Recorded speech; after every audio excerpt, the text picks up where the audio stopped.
చేద్దాం, తనువు మనసు ధనమునిద్దాం, గురువు కపుడే ఆనందం.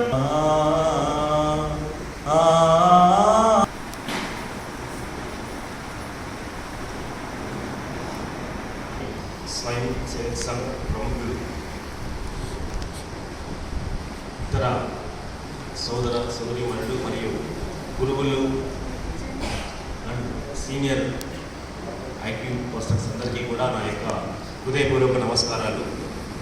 ఈరోజు గురు పూజోత్సవం సందర్భంగా మనం ఇక్కడ కలిసినాము. ఇందులో ఈ కార్యక్రమంలో నేను భాగమైనందుకు నాకు చాలా సంతోషంగా ఉంది. గురువు అనే ఒక మాటకు అర్థం చూసినట్టయితే అందరికీ తెలిసినటువంటి ఒక శ్లోకం, గురు బ్రహ్మ గురు విష్ణు గురుదేవో మహేశ్వర గురు సాక్షాత్ పరబ్రహ్మ తస్మై శ్రీ గురవే నమః. అంటే మనల్ని సృష్టించేది గురువే, మనలో మార్పు తీసుకొచ్చేది కూడా గురువే, మన జీవితాలని చీకటిలోంచి వెలుగులోకి నడిపించేది కూడా గురువే. అందుకే భారతదేశం ప్రపంచానికి ఎంతోమంది గురువులను ఇచ్చింది. ఈ దేశం నుంచే యోగా అనేటువంటి ఒక గురువులు కూడా ప్రపంచానికి పరిచయం చేసింది. మన దేశం నుంచే ఆయుర్వేద గురువులు కూడా ప్రపంచానికి ఎంతో అత్యుత్తమమైనటువంటి వైద్యాలు అందిస్తున్నారు. గణిత శాస్త్రానికి కూడా సున్నాను పరిచయం చేసింది కూడా మన దేశం గురువులు. సో గురువుల యొక్క గుర్తింపును ఈరోజు మనం గుర్తు చేసుకుంటూనే ఈ యొక్క కార్యక్రమంలో మనం ఈ యొక్క గురువు సమానమైనటువంటి భగవత్ వచనం అంటే కాషాయ జెండాను మనం ఈరోజు నమస్కరించుకోవడం చాలా ముఖ్యమైన ఉద్దేశం.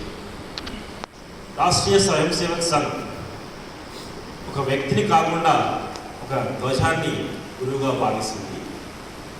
ఎందుకు అంటే ఒక వ్యక్తి మారినా మన విలువలు మారకూడదు, దేశభక్తి మారకూడదు, ధర్మం మారకూడదు, అలాగే ఈ యొక్క సేవాభావం కూడా మారకూడదనే ఒక ఉద్దేశంతో రాష్ట్రీయ స్వయం సేవక సంఘం అనేది ఒక వ్యవస్థ, ఒక సంస్థగా నిలబడి యువతలో ప్రతి ఒక్కరిలో దేశభక్తిని పెంపొందిస్తూనే, విలువలను సమాజంలో ఉన్నటువంటి ధర్మాన్ని కాపాడుతూనే ఈరోజు ఈ కార్యక్రమాన్ని నిర్వహించుకుంటున్నాం. ఒక పిల్లల వైద్యుడిగా ఒక చిన్న బాబు పుట్టడం నేను గమనిస్తా ఉన్నాను. పుట్టిన ఒక బేబీకి తను ఎవరో తెలియదు, తన భాష, తన కులం, తన మతం, తన ధర్మం ఉందో కూడా తెలియదు. కేవలం తెలిసిందల్లా ఒక ప్రేమనే. ఆ ప్రేమను తల్లిదండ్రులు సంస్కారంగా మార్చితే ఈ సమాజం సేవగా తీర్చిదిద్దుతుంది.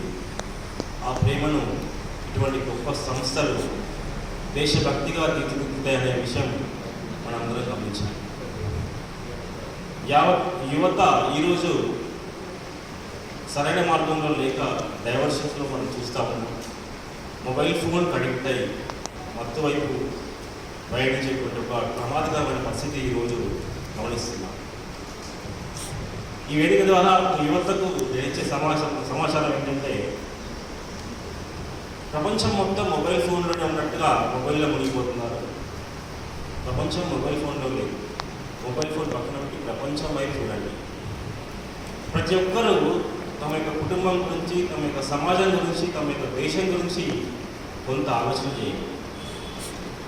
ఎందుకంటే ఎంతోమంది ఎడ్యుకేటెడ్ పీపుల్ ఎంతో విద్య నేర్చుకొని జ్ఞానంతో ఉన్నారు.